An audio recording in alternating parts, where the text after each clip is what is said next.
Hello, bienvenue dans ce nouvel épisode de J'ai peur, donc j'y vais, le podcast qui vous aide à créer la vie qui vous ressemble et à gagner en sérénité. Je suis Steph Blue Lips, je suis coach et j'accompagne celles et ceux qui veulent s'épanouir dans tous les domaines de leur vie. Grâce à des accompagnements individuels et personnalisés, j'offre à mes clients un soutien, des outils et des stratégies efficaces pour atteindre leurs objectifs et créer un changement durable dans leur vie. Chaque semaine dans ce podcast, je vous partage des conseils, des outils et des expériences pour vous aider vous aussi à donner un nouvel élan à votre vie. Vous êtes prêts? C'est parti. Hello à toutes et à tous. Aujourd'hui, on va parler d'un phénomène qui touche énormément de femmes dans le monde professionnel, c'est le syndrome de la bonne élève. Peut-être que vous allez vous reconnaître dans ce portrait. Vous êtes quelqu'un de consciencieux, de bosseur, bosseuse. On peut toujours compter sur vous au travail. Vous donnez beaucoup, voire trop. Vous mettez la pression pour réussir, pour exceller, pour répondre aux attentes.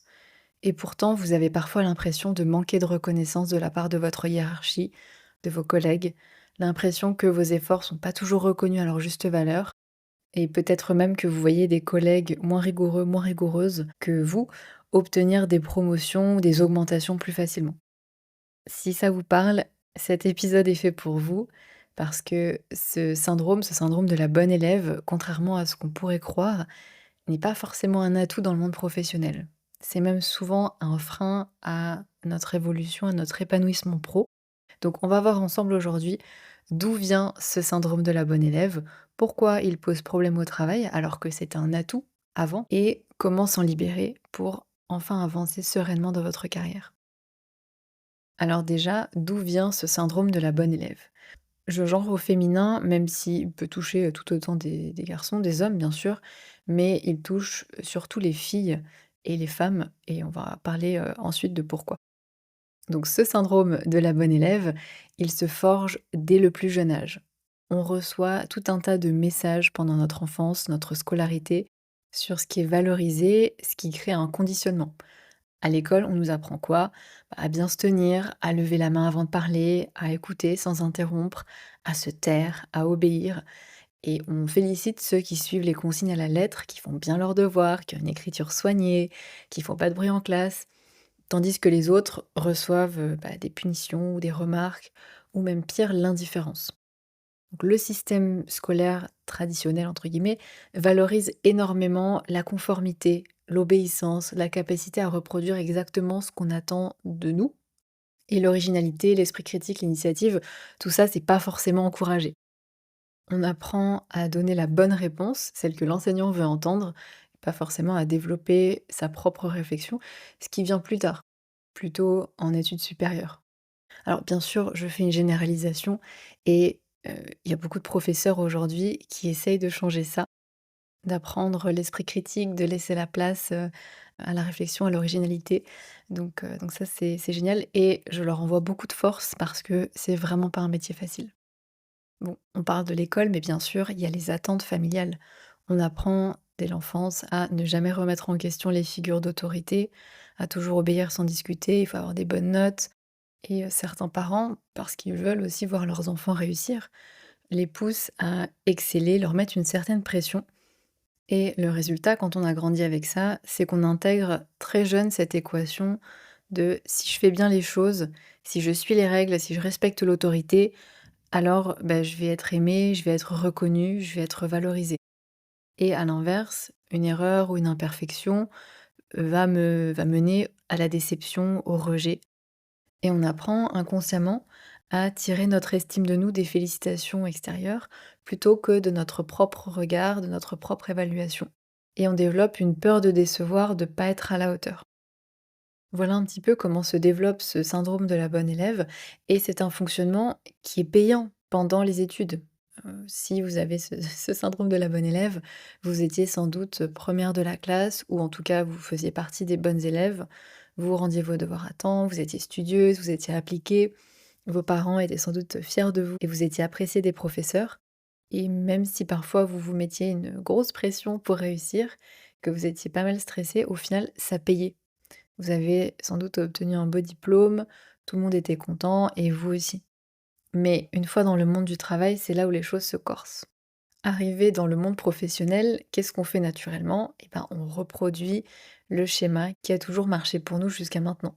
On se donne à fond, on fait tout bien pour répondre aux missions qu'on nous a confiées, on s'investit, on se surinvestit et on pense logiquement que le travail, va être récompensé comme à l'école et que c'est ce qu'il faut faire pour avancer dans sa carrière. Sauf que ça se passe pas toujours comme prévu. Parfois, on a beau faire de notre mieux, faire des rendus impeccables, cocher tous les objectifs qu'on nous donne, la reconnaissance qu'on attend ne vient pas, ou pas comme on l'espérait. Et le plus frustrant, c'est qu'on voit des collègues qui sont moins rigoureux, qui sont parfois moins bosseurs, et qui pourtant semblent avancer plus vite dans leur carrière, qui obtiennent des promotions, qui obtiennent des augmentations, qui obtiennent la reconnaissance de la hiérarchie, de la direction, et on se demande pourquoi eux et pas moi, alors que je fais tout bien. Et la réponse, c'est que quand on a ce syndrome de la bonne élève, on respecte bien le cadre, les consignes, mais parfois au détriment de qualités professionnelles qui sont appréciées dans le monde du travail. Comme par exemple l'assertivité. Quand on a ce syndrome de la bonne élève, on a du mal à s'affirmer devant une figure d'autorité.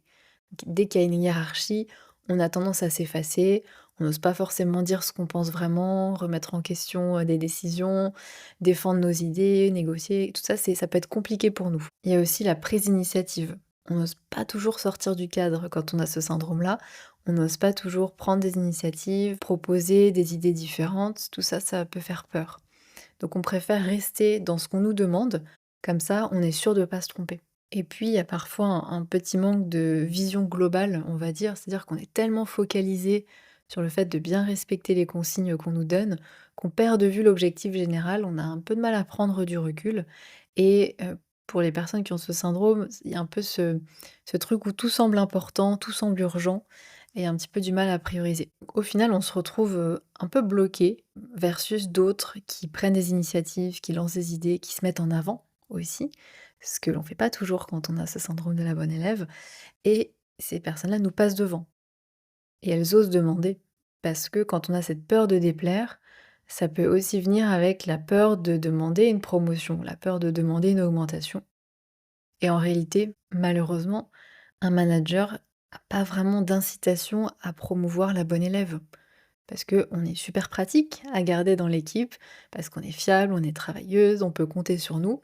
Mais pourquoi la faire évoluer? En fait, si la simple peur de décevoir chez, la bonne élève suffit à la motiver et à motiver son surinvestissement pro, pourquoi la faire évoluer, en fait? Et donc le résultat, c'est que beaucoup de bonnes élèves se retrouvent, sous-payées par rapport à leur investissement. Elles travaillent énormément, elles portent souvent l'équipe, mais elles restent cantonnées à des postes, soit d'exécutantes, soit à une évolution plus lente, alors qu'elles mériteraient beaucoup plus. Et c'est là où un engrenage un peu pervers se met en place, c'est que du coup, comme on stagne, comme on n'a pas la reconnaissance qu'on attend et dont on a besoin pour se sentir bien, on redouble d'efforts sans réaliser que le problème réside ailleurs. Ce qui peut mener à un épuisement professionnel. Sans compter que quand on a ce syndrome, on cherche constamment l'approbation de sa hiérarchie, la validation. On a besoin qu'on nous dise que c'est bien, qu'on a bien fait pour se sentir rassuré sur son travail. Sans retour extérieur, on se sent perdu, ce qui signifie qu'on est un peu à la merci du jugement d'autrui pour savoir si ce qu'on fait est correct ou non. Ça peut aussi avoir un impact sur notre estime de nous, sur notre confiance en nous, dès qu'on n'a pas cette reconnaissance. Comme souvent, on se soumet à toute figure d'autorité, on peut avoir beaucoup de mal à s'affirmer, par peur de déplaire encore une fois. Donc, on n'ose pas refuser une charge de travail trop importante, couplée à du perfectionnisme, qui peut faire qu'on se retrouve noyé sous la charge de travail. Et comme on a peur de déplaire, on n'ose pas exprimer nos doutes, nos mécontentements, on n'ose pas demander de l'aide, et tout ça, ça vient encore faciliter, enfin c'est vraiment la route vers l'épuisement professionnel et le burn-out. Bien sûr, là on parle du pro, mais c'est un schéma qui peut se reproduire dans toutes les sphères de notre vie. Dans notre vie privée, ça peut provoquer des tensions dans les relations avec les autres, parce que on peut involontairement imposer des standards très élevés à notre entourage. Dans la vie familiale, ce syndrome de la bonne élève peut facilement muer en syndrome de la mère, parfaite qui se met une pression de fou et se retrouve débordée. Maintenant, avant de vous partager des clés pour se libérer du syndrome de la bonne élève, j'aimerais qu'on s'arrête sur un point important. C'est pourquoi ce syndrome touche-t-il principalement les femmes? Parce que oui, les hommes aussi peuvent être concernés, mais c'est un phénomène qui concerne majoritairement les femmes dans notre société, et c'est pas un hasard. La socialisation genrée qu'on reçoit dès l'enfance joue un rôle déterminant. Et dans notre société, même si les choses évoluent, les attentes et les modèles qu'on transmet aux petites filles et aux petits garçons restent différents. Aux petites filles, on apprend souvent à être sage, à être douce, à être conciliante. Il faut être gentil, aimable, etc. Alors que les petits garçons, pour eux, on est plus OK avec le fait qu'ils prennent des risques, qu'ils questionnent l'autorité. On tolère mieux chez eux les comportements un petit peu rebelles, l'esprit de contradiction. Et ça leur permet de développer des compétences qui sont très valorisées dans le monde pro. L'assertivité, la prise d'initiative, la prise de risque, le leadership, la capacité à se mettre en avant. Ce qui donne quelque chose de très intéressant, c'est que les filles réussissent mieux à l'école parce qu'elles adoptent des comportements qui correspondent aux attentes du système scolaire. Mais une fois dans le monde du travail, c'est les hommes qui ont plus de facilité à évoluer, à négocier, à mettre en avant leur réussite, etc. Sans compter qu'il y a tout un tas de pressions sociales sur les femmes et que le monde du travail reste quand même avec des codes largement masculins au sein duquel beaucoup de femmes ressentent ce besoin de tout faire parfaitement pour légitimer leur présence, pour trouver leur place, prouver qu'elles méritent leur place et elles se mettent une énorme pression pour ça. Tout ça pour vous dire que si vous avez ce syndrome de la bonne élève, eh beh, c'est pas votre faute si vous fonctionnez comme ça, c'est un conditionnement, c'est un apprentissage et comme tout apprentissage, ça peut se désapprendre. C'est pas un trait de personnalité immuable. Et justement, maintenant, voyons ensemble comment s'en libérer. J'ai 4 clés essentielles à vous proposer. Vous allez voir qu'elles sont denses, donc n'hésitez pas à prendre des notes parce qu'à l'intérieur, il y a plein de choses aussi. J'ai essayé de vous partager un maximum de choses, mais je vous avoue que c'est un gros sujet et que quand j'accompagne mes clientes sur ça, sur ce syndrome de la bonne élève, c'est un travail sur soi qui est vraiment profond, qui prend un petit peu de temps. Donc voilà, ici j'ai essayé d'aller aux clés vraiment essentielles et il y en a 4. Donc c'est parti. La première clé, et c'est probablement la plus importante, c'est la prise de conscience ou les prises de conscience. Vous allez comprendre pourquoi je mets au pluriel. La première prise de conscience, c'est déjà que vous avez ce syndrome de la bonne élève. Parce que comme je vous le disais un peu plus tôt, souvent quand on n'obtient pas la reconnaissance malgré nos efforts, le réflexe, c'est de s'investir encore plus, de donner encore plus, parfois jusqu'à l'épuisement. Et on pense que le problème vient du fait qu'on n'en fait pas assez, donc on redouble d'efforts pour correspondre aux attentes. Donc prendre conscience de ce syndrome, de ce fonctionnement que vous avez, comprendre que c'est pas un défaut de personnalité également, c'est essentiel pour s'autoriser à sortir de ce fonctionnement. Ça, c'est bien sûr la première prise de conscience.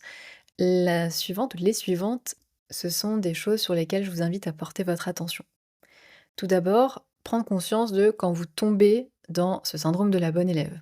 Donc, observez ces moments où vous cherchez la validation, où vous cherchez un compliment, où vous évitez de prendre des initiatives par peur de l'erreur, où vous acceptez une demande sans broncher, sans vous demander si c'est raisonnable ou si c'est possible pour vous.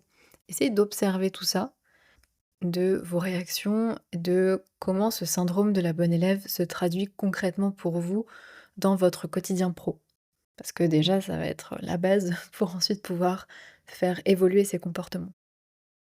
Ensuite, je vous invite à observer également vos pensées automatiques, vos idées préconçues, vos croyances, toutes ces petites voix dans votre tête qui vous disent si c'est pas parfait, ça vaut rien, ou je peux pas rendre ce travail, il y a encore des détails à améliorer, ou si on me félicite pas, c'est que c'était pas satisfaisant.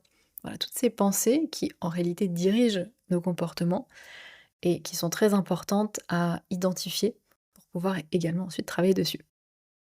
Et justement, je vous invite à les challenger. Est-ce que c'est vrai? Est-ce que c'est vraiment vrai que si j'exprime un désaccord, ça va nuire à ma réputation? Que si personne ne m'a fait de feedback, c'est que c'était pas si bien que ça? Que je dois tout maîtriser pour être légitime à exprimer mon idée? Ou est-ce que c'est vraiment vrai que si je réponds pas à une demande dans l'heure, on va penser de moi que je suis pas réactive? Est-ce que mes collègues masculins se mettent cette même pression? Ça, ce sont des prises de conscience et des prises de recul aussi qui sont essentielles parce que tant qu'on n'a pas identifié ces schémas automatiques, ces comportements, on continue à les reproduire sans s'en rendre compte et on ne peut pas les challenger. Mais ça ne s'arrête pas là dans les prises de conscience, puisqu'il y a d'autres choses que je veux vous partager et qui sont vraiment importantes pour changer, pour faire évoluer ce syndrome de la bonne élève, c'est déjà de prendre conscience, bien sûr, ça vous allez me dire c'est logique, mais je vous le dis quand même, de vraiment intégrer que les erreurs, les imperfections sont normales, qu'elles font partie de la vie pro et même de la vie en général, que vos collègues font des erreurs, que votre chef fait des erreurs, que tout le monde tâtonne parfois, qu'il y a des gens en réunion qui disent des bêtises parfois et que personne ne leur en tient rigueur, ou très peu. Et vous avez le droit, vous aussi, d'être imparfaite. Et même la perfection n'est pas attendue. C'est rarement l'objectif. Alors ça dépend du travail que vous faites, hein, bien sûr, si vous êtes chirurgien, chirurgienne ou autre, bon. Mais pour la majorité des jobs, la perfection n'est pas ce qui est attendu. C'est pas ça l'objectif. Autre prise de conscience, c'est que questionner votre hiérarchie et ses décisions, ce n'est pas manquer de respect.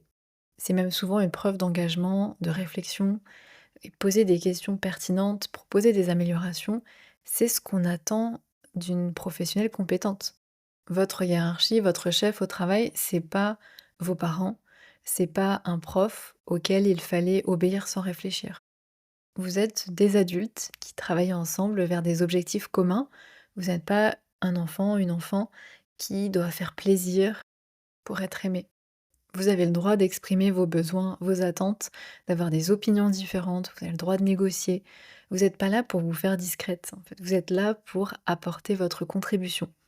Et ce que je vous dis là, c'est logique et je suis sûre que vous en avez déjà conscience, mais déjà, c'est important de se le rappeler et de 2, effectivement, c'est pas parce qu'on a conscience de quelque chose qu'on arrive à changer concrètement nos comportements et donc pour ça, les 3 clés suivantes vont vous aider.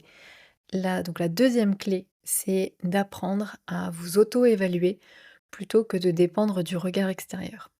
Vaste programme, mais c'est un peu le cœur du problème en réalité. C'est que comme on base notre estime de nous sur, la validation extérieure, ça nous met un petit peu sur, quelque chose d'instable. On a pris l'habitude d'attendre ou de chercher en permanence le «c'est bien» de notre chef et quand on l'a pas, on panique. On se dit qu'on a du mal faire. Le problème, et je vous en parlais un petit peu avant, c'est que on donne tout le pouvoir aux autres sur notre estime de nous, en réalité. Si notre boss nous fait un compliment, on est aux anges. S'il nous dit rien ou s'il nous fait une remarque, un feedback négatif ou, une piste d'amélioration, on peut s'effondrer intérieurement. Et ça, c'est épuisant et c'est pas viable parce que vous allez forcément tomber sur des managers qui sont un petit peu avares de feedback ou qui ne le donnent pas de la façon dont vous en avez besoin. Donc avoir une estime de soi stable, c'est essentiel pour, notre stabilité émotionnelle et notamment ici pour notre stabilité émotionnelle au travail. Donc concrètement, qu'est-ce que ça veut dire? Plusieurs points. Déjà, développer vos propres critères de réussite. Au lieu de vous demander uniquement: «Est-ce que mon chef va être content?», commencez aussi à vous demander: «Est-ce que j'ai fait du bon boulot selon mes standards professionnels?» Est-ce que je trouve que j'ai bien géré ce projet? Est-ce que j'ai respecté les délais? Est-ce que j'ai appris quelque chose de nouveau? Et cetera. Alors attention, attention, je vous vois venir ici, en tout cas ça se produit souvent en séance. Il s'agit pas d'avoir des standards de perfectionniste impossibles à atteindre, sinon ce sera jamais assez bien. Donc là, il faut vraiment que vous ayez des critères réalistes et constructifs et ça, c'est pas toujours évident. Je le vois quand, on fait ce travail en séance avec mes clientes. Un autre point pour vous aider à apprendre à vous auto-évaluer, plutôt que dépendre du regard extérieur, c'est voir et vous rappeler régulièrement vos réussites et vos compétences. Pas seulement les félicitations qu'on vous a faites, mais ce que vous avez objectivement accompli. les projets que vous avez menés à bien, les problèmes que vous avez résolus, les compétences que vous avez développées, et cetera. Je vous recommande vraiment de noter ces choses-là, parce qu'on a tendance à les oublier très, très vite, alors que notre cerveau retient parfaitement nos erreurs et nos échecs. Donc n'hésitez pas à les noter régulièrement et idem avec vos qualités. Vous avez aussi des qualités humaines qui font de vous une professionnelle appréciée. Peut-être une capacité d'écoute, votre créativité, votre sens de l'organisation, votre bienveillance, voilà, votre fiabilité. Bref, essayez de regarder un peu vos qualités et vous les rappeler. Au-delà de la performance pure, de l'accomplissement, toutes ces qualités, elles comptent énormément dans la réussite d'un projet, dans la réussite d'une équipe, même si elles ne sont pas toujours mesurables ou reconnues explicitement. Donc c'est à vous de faire l'effort de les reconnaître. Bien entendu, l'objectif, c'est pas de ne plus jamais avoir besoin de reconnaissance, on en a tous besoin et c'est humain. Mais c'est d'avoir une base solide qui dépend pas entièrement du regard des autres pour être un peu moins dans cette instabilité émotionnelle et pour pouvoir prendre des décisions plus sereines. Troisième clé pour vous aider à vous libérer du syndrome de la bonne élève, là on va passer à l'action, c'est de petit à petit en faire moins et voir ce qui se passe. Alors attendez, écoutez-moi avant de protester. L'idée ici, c'est d'apprendre à canaliser votre force de travail, parce que vous en avez une, sur ce qui compte vraiment, plutôt que tout faire à 200%. Parce que le problème avec ce syndrome de la bonne élève, c'est qu'on met la même intensité sur tout. On va passer autant de temps à peaufiner la mise en page d'un document qu'à vérifier que le contenu est juste. Ou on va stresser pour y relire 50 fois un email en interne, tout autant qu'on stresserait, ou presque hein, bien sûr, que pour une présentation à faire, devant des collègues ou devant la direction. Donc ça, c'est épuisant et c'est contre-productif. Parce que c'est pas forcément ce qui vous est demandé et ça vous prend l'énergie plutôt que la mettre sur ce qui est important. Donc concrètement, ce que je vous propose d'expérimenter, c'est déjà dans un premier temps, demander des précisions sur le niveau d'exigence attendu. De clarifier vraiment les attentes par rapport à une tâche ou une mission spécifique, parce que ça va vous éviter de passer des heures sur quelque chose qui ne le nécessite pas. Déjà ça va vous donner pas mal de billes pour doser, mais ensuite vous apprenez à distinguer ce qui mérite votre perfectionnisme ou pas. Il y a des moments où l'excellence est vraiment nécessaire, où le souci du détail, c'est vraiment ce qui est, attendu, ce qui est demandé, c'est ce qui est important. Si c'est un rapport pour, votre N+2, si c'est une présentation pour un client, super important, voilà. Par contre, il y a d'autres choses pour lesquelles bien fait, ça suffit largement. Si c'est un compte rendu de réunion d'équipe, un email de suivi et cetera, ça ne mérite pas autant votre énergie. Questionnez-vous aussi sur l'impact réel. Dans le cas d'un si vous êtes juriste par exemple, dans le cas d'un contrat, bah, mieux vaut se concentrer sur l'exactitude des clauses juridiques plutôt que sur la beauté du document et sur la présentation. Alors bien sûr, si on a tout le temps du monde, faites-vous plaisir sur la présentation, mais quel impact une belle présentation a réellement? Bon, il est assez faible. Donc demandez-vous toujours qu'est-ce qui a le plus d'impact sur le résultat final? Et puis ensuite, expérimentez. Testez le concept du «assez bien». Essayez de rendre un travail que vous estimez satisfaisant à 95 au lieu de 100 et observez les réactions. Et souvent, on se rend compte que on a entièrement répondu aux attentes, qu'on s'était mise une pression inutile et que notre 100 à nous, c'est peut-être le 120 de notre chef. Et que du coup, faire moins, même si pour nous, bah, c'est pas 100 bah, ça passe largement. Donc essayez d'expérimenter petit à petit, par petits pas. L'idée, bien sûr, ce n'est pas de bâcler votre travail, de devenir négligente, pas du tout. L'idée, c'est de devenir plus stratégique sur la façon dont vous investissez votre temps et votre énergie. Et vous verrez que souvent, cette approche, elle est même appréciée par votre hiérarchie, parce que quelqu'un qui sait prioriser, qui livre à temps, qui est sereine, c'est précieux dans une équipe. Quatrième clé, c'est de développer votre assertivité.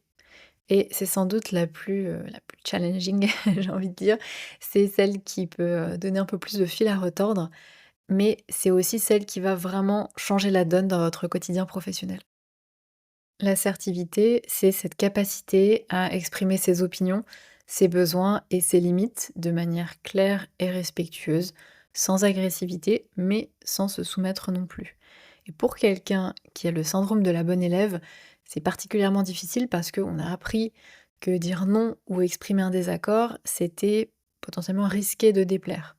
Mais c'est exactement cette compétence qui fait la différence et qui permet de devenir une professionnelle reconnue et respectée. Concrètement, développer votre assertivité, ça veut dire quoi? Ça veut dire non, sans vous justifier à outrance quand on vous demande quelque chose que vous pouvez pas faire.